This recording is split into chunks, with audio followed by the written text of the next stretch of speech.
Hi friends, നമുക്കിന്ന് ആഴക്കടലിൽ കിടക്കുന്ന കല്ലുമ്മക്കായെ ആകാശത്തിൽ പറപ്പിച്ചാലോ?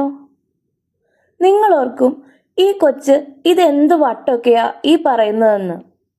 വേറൊന്നും അല്ലെന്നേ, കഴിഞ്ഞ ദിവസം കല്ലുമ്മക്കായ കിട്ടിയപ്പോൾ തോന്നിയ ഒരു ഐഡിയ.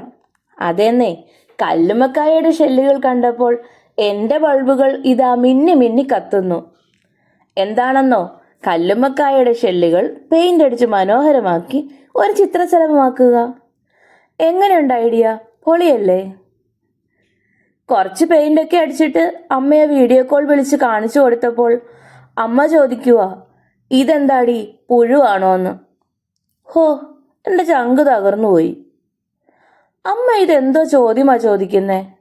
വല്ലാത്ത ചതിയായിപ്പോയി. പിന്നെ ഒന്നാലോചിച്ചപ്പോൾ മനസ്സിലായി, അമ്മയെ പറഞ്ഞിട്ടും കാര്യമില്ല. ചുമ്മാ 2 ഷെല്ലുകൾ കളറടിച്ചു വെച്ചിട്ട് കാണിച്ചാൽ ഇതല്ല ഇതിനപ്പുറവും ചോദിക്കും. കല്ലുമ്മക്കായ ചിത്രശലഭമാകണമെങ്കിൽ ചിത്രശലഭത്തിന് അതിൻ്റെതായ ഷേപ്പൊക്കെ വേണ്ടായോ? അതിനി എന്നാ ചെയ്യും? പിന്നെ കുറച്ചുകൂടെ ഡിസൈനൊക്കെ കൊടുത്തു. അല്ല, ഇതിപ്പോൾ ചിറകല്ലേ ആയുള്ളോ, അതിൻ്റെ ശരീരമായില്ലല്ലോ. അതിനി എന്തോ ചെയ്യും? അങ്ങനെ ഒരു തെർമോക്കോൾ എടുത്തിട്ട് ചിത്രശലഭത്തിന് ഉടലുണ്ടാക്കാനുള്ള ശ്രമമായി. വരച്ച് കട്ട് ചെയ്തെടുത്തപ്പോൾ അത് ഒടിഞ്ഞു പോയെന്നേ. പിന്നെ ഒന്നുകൂടെ ശ്രമിച്ചു. കൂടുതൽ ശ്രദ്ധിച്ച് സൂക്ഷിച്ച് കട്ട് ചെയ്ത് പെയിൻ്റൊക്കെ കൊടുത്ത് ഏകദേശം സെറ്റാക്കി. അത് കഴിഞ്ഞപ്പോഴാണ് ഓർക്കുന്നത്, ഈ ഇത്തിരി പോന്ന തെർമോക്കോൾ പീസ് ഈ വെയിറ്റുള്ള ഷെല്ലുകളെ എങ്ങനെ താങ്ങി നിർത്താനാ? ഒടുവിൽ അതിനും തീരുമാനമായി. ഒരു കാർഡ്ബോർഡ് എടുത്ത് വരച്ച് വെട്ടിയെടുത്തു.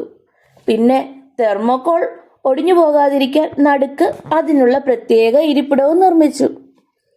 എന്നിട്ട് ഇവയെല്ലാം കൂടെ അതിലൊട്ടിച്ചെടുത്തു. ഏകദേശമൊക്കെ ചിത്രശലഭമായെന്ന് തോന്നുന്നു. അതൊരു ഭിത്തിയിൽ സെറ്റ് ചെയ്തു. അങ്ങനെ ആഴക്കടലിൽ കിടന്ന കല്ലുമ്മക്കായ ആകാശത്തെത്തിയില്ലെങ്കിലും കുറേയേറെ ഉയരങ്ങളിലെത്തി. എങ്ങനെയുണ്ട്? കൊള്ളാവോ? നിങ്ങളുടെ അഭിപ്രായങ്ങൾ അതെന്താണെങ്കിലും കമൻ്റായി രേഖപ്പെടുത്തണം കേട്ടോ. ഫോളോ ചെയ്യാത്തവർ സബ്സ്ക്രൈബ് ചെയ്ത് ഫോളോ ചെയ്യണേ. അപ്പോൾ പിന്നെ കാണാം. ബായ്.